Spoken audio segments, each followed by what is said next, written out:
नमस्कार दोस्तों, आज हम चर्चा करेंगे हॉब्स। हॉब्स ने नागरिक कानून किसे कहा? हॉब्स के अकॉर्डिंग नागरिक कानून क्या है? दोस्तों, हॉब्स ने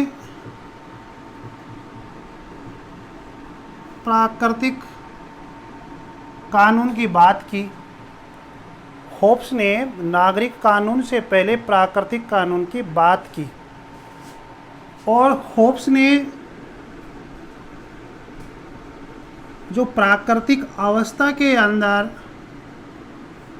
जो असुरक्षा थी दोस्तों, असुरक्षा थी, जो अराजकता थी, ठीक है, लोगों ने अपनी आत्मरक्षा के लिए, ठीक है, आत्मरक्षा करने के लिए लोगों ने उस प्राकृतिक अवस्था के अंदर अपने विवेक से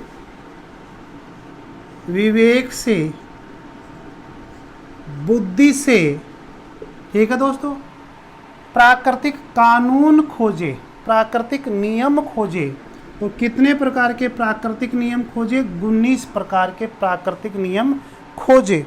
तो हॉब्स का मानना था कि इस प्राकृतिक अवस्था में लोगों ने अपने विवेक से, अपने आत्मरक्षा के लिए, अपनी सुरक्षा के लिए, इस अराजकता की स्थिति से निकलने के लिए अपने विवेक से 19 प्रकार के नियम बनाए। कुछ हद तक ये नियम काम भी आए, लेकिन फिर भी अराजकता बनी रही थी दोस्तों। फिर हॉब्स ने क्या किया कि हॉब्स का विचार था कि लोगों ने उस प्राकृतिक अवस्था के अंदर सामाजिक समझौता किया। क्या किया दोस्तों? सामाजिक समझौता किया, सामाजिक समझौता किया दोस्तों। और जो सामाजिक समझौता किया वह भी विवेक के द्वारा किया गया था, विवेक के माध्यम से किया गया था, ठीक है। क्यों किया गया था? कि इन प्राकृतिक कानूनों को राज्य में लागू किया जा सके। कैसे? नागरिक कानून बनाकर, ठीक है दोस्तों।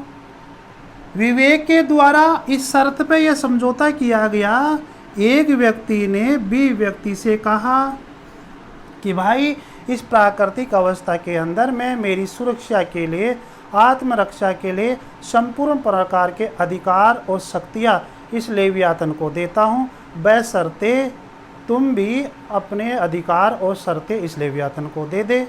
दूसरे ने कहा कि भाई मैं क्यों दे दूँ? तो उसने कहा कि आत्मरक्षा चाहिए, जीवन की सुरक्षा चाहिए तो तुम्हारे को देनी होगी। तो लोगों ने आपस में सहमति से पूरे के पूरे अधिकार लेवियातन को दे देता है। अब लेवियातन को जब अधिकार दिए जाते हैं तो लेवियातन क्या बन गया दोस्तों? शक्तिशाली बन गया, सर्वोच्च बन गया, सर्वोच्च शक्तिशाली बन गया। और सर्वोच्च शक्तिशाली का मतलब ये हो गया कि वह अपने आप में पूर्ण क्या है? संप्रभुता है, पूर्ण रूप से संपूर्ण है, पूर्ण रूप से क्या है? संप्रभु है। अब लेवियातन जो कुछ इस राज्य के अंदर करेगा, यानी समझौते के द्वारा जो राज्य बना था, उस राज्य के अंदर जो कुछ करेगा लेवियातन वही होगा दोस्तों। अब हॉब्स का विचार ये था कि जिस प्रकार से लोगों ने अपने विवेक से ये प्राकृतिक कानून खोजे, और जब ये प्राकृतिक कानून, क्योंकि विवेक तो बाद में भी रहेगा, समझौता बन गया, समझौता बनने के बाद में क्या बना भाई? समाज बन गया, राज्य बन गया, सरकार बन गई, सरकार का मतलब लेवियाथन बन गया। तो ये चीज़ें बनने के बाद में भी प्राकृतिक अवस्था के अंदर, यानी लोगों के अंदर तो विवेक तो रहेगा ही ना। तो हॉब्स का ये मानना था कि जो व्यक्ति है विवेक से काम कर रहे हैं, और समझौते के बाद में भी जो राजा बनेगा, जो लेवियाथन रहेगा, हालांकि उसको लोगों ने संपूर्ण शक्तियाँ अधिकार दे दी, लेकिन जो राजा है वो राजा है, वो अपने विवेक से कार्य करेगा, विवेक से कार्य, नियम कानून बनाएगा। कौन से विवेक के आधार पर? कि लोगों की इच्छा क्या है। लोगों के सामाजिक समझौते का जब किया गया था तो लोगों की इच्छा क्या है, उस इच्छा के अकॉर्डिंग लोगों ने समझौता क्यों बनाया, उस विवेक के अकॉर्डिंग जो होप्स, जो लेवियाथन है वो राज्य के अंदर कानून नियम बनाएगा। होप्स का पहले यह मानना था कि जिस प्रकार से लोगों ने अपने विवेक से प्राकृतिक कानून बनाए, विवेक से सामाजिक समझौता बनाया कि सामाजिक समझौते के बाद हम कहीं ना कहीं सुरक्षित रहेंगे, तो होप्स का ये मानना था कि विवेक से ही अब राजा यानी लेवियाथन कानून नियम बनाएगा। ठीक है, लेकिन विरोधाभास ये आता है, विसंगति ये है, विरोधाभास या विसंगति अपन ये कहीं दोस्तों कि एक तरफ तो वो होप्स का कहना था कि विवेक के माध्यम से कानून नियम बनाएगा, लेकिन जब समझौता बनाया गया था तो संपूर्ण शक्तियां लोगों ने लेवियाथन को दे दी। अब लेवियाथन को जब संपूर्ण शक्ति दे दी तो वो तो संप्रभु हो गया, पूर्ण रूप से संप्रभु हो गया। तो ये जरूरी नहीं है कि जो लेवियाथन है वो अपने विवेक से या समाज क्या चाहता है उसके अकॉर्डिंग कानून नियम बनाए। तो विसंगति ये है कि दोस्तों यह जरूरी नहीं है कि लोगों की इच्छा के अकॉर्डिंग या समाज क्या चाहता है उसके अकॉर्डिंग लेवियाथन कानून बनाए। मतलब ये है कि लेवियाथन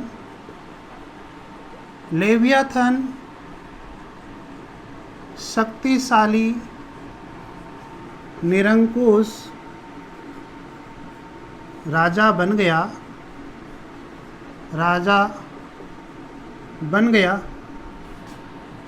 अब वह लोगों की इच्छा, ठीक है, लोग क्या चाहते हैं वह इच्छा, या फिर अपने विवेक से कानून नियम बनाए, राज्य को चलाने के लिए कानून नियम बनाए, यह आवश्यक नहीं है। क्योंकि जो लेवियाथन है वो शक्तिशाली बन गया, संप्रभु बन गया, क्योंकि वह संप्रभु है, और जो संप्रभु होता है वह शक्तिशाली होता है, और जो संप्रभु है अतः वह शक्तिशाली है। अब प्रश्न ये है कि जरूरी नहीं है कि वह विवेक से कानून नियम बनाए, वह शक्ति के आधार से भी समाज को चलाने के लिए, राज्य को चलाने के लिए, अर्थात होप्स ने राज्य को कॉमनवेल्थ का नाम दिया था, तो होप्स के कॉमनवेल्थ को चलाने के लिए वह विवेक का प्रयोग नहीं करे। यह जरूरी नहीं कि विवेक का प्रयोग करे, वह किसका प्रयोग कर सकता है, शक्ति का। किसका प्रयोग कर सकता है दोस्तों, शक्ति का प्रयोग करेगा। ठीक है, लेकिन होप्स ने यह पहले नहीं कहा था। होप्स के विचारों में तो कहीं ना कहीं यही था कि जब सामाजिक समझौता बनेगा और सामाजिक समझौते के बाद में जो सरकार बनेगी, जो लेवियाथन रहेगा, वह जनता की इच्छा के अकॉर्डिंग या विवेक से कानून नियम बनाएगा और शासन करेगा, लोगों की सुरक्षा करेगा।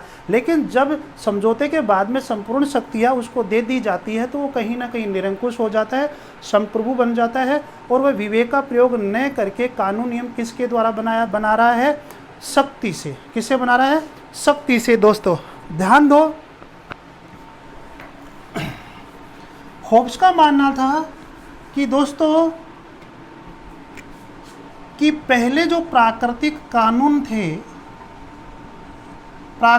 कानून थे जो कि लोगों ने अराजकता सी स्थिति से निकलने के लिए विवेक से बनाए। होप्स का मानना था कि जब यह सामाजिक समझौता बना, ये भी क्या है, विवेक से बना था दोस्तों। ठीक है, विवेक से बना, और ये जो प्राकृतिक कानून है, ये प्राकृतिक कानून फिर विवेक के माध्यम से जब समझौता बना गया तो समझौते से किसका निर्माण हुआ, समाज का। सामाजिक समझौते से समाज का निर्माण हुआ, सरकार का निर्माण हुआ, राज्य का निर्माण हुआ। सरकार का मतलब लेवियाथन दोस्तों। ठीक है, ठीक है। और राज्य को वह कॉमनवेल्थ नाम देता ही है, कॉमनवेल्थ, ये भी याद कर लेना आप, कॉमनवेल्थ नाम देता है, ठीक है। अब होप्स ये कह रहा है कि जैसे प्राकृतिक कानून विवेक से बनाए गए थे, 19 प्रकार के प्राकृतिक कानून, और विवेक ही यहाँ है, ठीक है। लोगों का मानना था कि हम सामाजिक समझौते करके जो हमारे पास जो प्राकृतिक कानून है, जब ये समझौते के माध्यम से जब समाज बनेगा, सरकार बनेगी, राज्य बनेगा, तो यही जो विवेक के माध्यम से जो प्राकृतिक कानून खोजे गए हैं, ये किस में बदल जाएंगे? नागरिक कानून में। किस में बदल जाएंगे दोस्तों? नागरिक कानून में। अर्थात नागरिक कानून भी कहाँ की उपज है? विवेक की, ठीक है। और किसके विवेक की? ये लोगों के विवेक की उपज है। लोगों ने अपने विवेक के माध्यम से संपूर्ण अधिकार और शक्तियाँ लेवियाथन को दे दिया।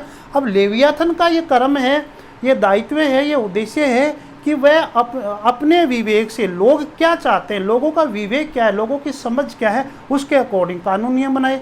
तो होप्स का तो यही मानना था कि प्राकृतिक कानून जो प्राकृतिक अवस्था में थे, ये विवेक से बने, और समझौता भी विवेक से बना। और समझौते में ये था कि जो भी प्राकृतिक कानून बने हैं, उन्हें राज्य के द्वारा नागरिक कानून बनाकर उसे लागू किया जाए, ये भी विवेक के द्वारा लागू हो। लेकिन विसंगति, विरोधाभास यही है, क्योंकि लेवियाथन को संपूर्ण शक्तियाँ दे दी गई, तो लेवियाथन ये जरूरी नहीं है कि वो विवेक के द्वारा ही कानून बनाए दोस्तों। तो यहाँ पर थोड़ा सा विरोधाभास है, विसंगति है, कि जहाँ पर वह विवेक के माध्यम से कानून बनाने की बात की थी, तो जब लेवियाथन बन जाता है, सरकार बन जाती है, निरंकुश सरकार बन जाती है, तो वो कहीं ना कहीं शक्ति का प्रयोग करके राज्य के अंदर क्या है, कानून नियम बनाती है दोस्तों। तो आप समझ गए होंगे कि यही उसका क्या है, नागरिक कानून है। अर्थात जिस प्राकृतिक कानूनों की वो बात करता है, वह प्राकृतिक कानून राज्य की स्थापना होने के बाद में सुव्यवस्थित तरीके से जब लागू होंगे, तो वह क्या हो जाएंगे, नागरिक कानून होंगे। तो नागरिक कानून अब क्या हो गए कि नागरिक कानून हम बात करें तो ये विधि के आदेश हो गए। नागरिक कानून क्या हो गए दोस्तों? विधि के आदेश हो गए, संप्रभु के क्या हो गए, आदेश हो गए। नागरिक कानून मैं लिख देता हूँ, क्योंकि नागरिक कानून तो सरकार के द्वारा बनाए जाएंगे ना। तो होप्स के अकॉर्डिंग नागरिक कानून क्या हो गए, विधि के आदेश हो गया दोस्तों। होप्स के अकॉर्डिंग संप्रभु के आदेश ही विधि है। संप्रभु के आदेश ही क्या है, विधि है, विधि है दोस्तों। थॉमस होब्स ने राज्य की शक्ति को पूर्ण सत्तावादी माना था। जो होब्स ने है राज्य की शक्ति को पूर्ण सत्तावादी माना दोस्तों। जब पूर्ण सत्तावादी माना तभी तो होब्स ये कहता है कि संप्रभु के आदेश ही क्या है, विधि। अर्थात जो लेवियाथन जो कुछ करेगा वही क्या है, हमें मानना पड़ेगा, वही क्या है, विधि है। लेकिन ये जरूरी नहीं है कि वो विवेक से कानून बनाए। यहाँ पर ये गड़बड़ है, यहाँ पर विसंगति है दोस्तों। और मैं आपको बताऊं दोस्तों कि होप्स जो है वह राज्य, राजा, समाज, सरकार आदि में किसी प्रकार का भेद नहीं मानता। यानी कि जो राज्य है वही सरकार है, जो समाज है वही सरकार है, इनमें किसी प्रकार का वो अंतर करता ही नहीं है दोस्तों। अब मैं ये बात करूं कि होप्स से फिर मानता क्या है, कोई अंतर नहीं मानता है राज्य के अंदर, राजा के अंदर, समाज के अंदर, सरकार के अंदर, बाकी इनको मानता क्या है? तो इन सबको, वह समाज को, राजा को मानता है आणविक। क्या मानता है दोस्तों? आणविक। ये सब क्या है, आणविक प्रकृति के है। अर्थात ये जो हम लोग हैं, मनुष्य भी क्या है कि आणविक प्रकृति का ही होता है। ये भौतिक रूप से गति करता है। और होप्स ने वैज्ञानिक भौतिकवाद का सिद्धांत दिया और उसमें ये स्पष्ट करने की कोशिश की थी कि जो ये संसार है, ये समाज है, ये राज्य है, ये जड़ प्रकृति है, ये पदार्थ है, ये सब कुछ क्या है, आणविक है। ये किसी न किसी कारणवश क्या है, इस प्रकृति में क्या करते हैं, गति करते हैं दोस्तों। क्या करते हैं, गतिमान होते हैं। मनुष्य का हृदय गति करता है क्योंकि उसमें ये प्रकृति पाई जाती है आणविक। ठीक है, ठीक है। तो ये उसने वैज्ञानिक भौतिकवाद के सिद्धांत में समझाया था। वैज्ञानिक भौतिकवाद के सिद्धांत में, जो कि वह डेकार्टे से प्रभावित हुआ था और गैलीलियो से प्रभावित हुआ था। गैलीलियो से उसने गति का नियम सीखा कि हर वस्तु क्या है, गति करती है। इस संसार में, इस प्रकृति के अंदर कोई भी वस्तु अपने आप में स्वतंत्र नहीं रहती है, बंधन में रहती है। एक वस्तु गति करती है तो दूसरी वस्तु अपने आप गति करती है दोस्तों। ठीक है। और वैज्ञानिक विधि के लिए वह डेकार्टे से प्रभावित हुआ था। तो इसमें काफ़ी अच्छा इस सिद्धांत में समझा रखा है वैज्ञानिक भौतिकवाद क्या है। तो आप समझ गए होंगे वैज्ञानिक भौतिक यानी कि जो राज्य, राजा, समाज, सरकार, ये क्या है, इनकी प्रकृति क्या होती है कि अणु जैसी होती है, आणविक होती है, और इसीलिए क्या है, ये गति करते हैं। तो दोस्तों आज आपने देखा कि नागरिक कानून क्या है और प्राकृतिक कानून क्या है। होब्स ने जिन प्राकृतिक कानूनों की बात प्राकृतिक अवस्था में की थी, उन्हीं को राज्य की स्थापना होने के बाद में उन्हीं प्राकृतिक कानून जो कि विवेक द्वारा खोजे गए थे, वही कानून विवेक के माध्यम से अब राजा उन प्राकृतिक कानूनों को क्या बनाएगा, नागरिक कानून अर्थात कानून बनाएगा, जो कि राज्य के द्वारा लागू होंगे, लेवियाथन के द्वारा लागू होंगे। लेकिन होब्स का मानना था कि ये जो नियम है, जो नागरिक कानून है, अभी भी विवेक के माध्यम से बनाए जाएंगे। लेकिन विसंगति ये है, विरोधाभास ये हो गया कि होब्स ने जो सोचा था वह हुआ नहीं।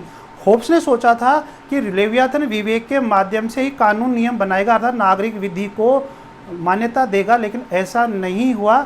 और समझौते के बाद में उन लोगों ने सारी शक्तियाँ राजा को दे दी, लेवियाथन को दे दी। तो लेवियाथन कहीं ना क्या बन गया, निरंकुश राजा बन गया। और निरंकुश राजा क्या करता है, शक्ति के प्रयोग के आधार पर नागरिक कानून बनाने की कोशिश करता है, बात करता है, जो कि एक तरह से गलत है दोस्तों। तो आज आपने देखा है कि नागरिक कानून क्या है, प्राकृतिक कानून क्या है, किस प्रकार से होब्स प्राकृतिक कानूनों को नागरिक कानून बनाने की कोशिश की थी दोस्तों। वीडियो कैसा लगे, लाइक जरूर, सब्सक्राइब जरूर करते रहे। धन्यवाद दोस्तों।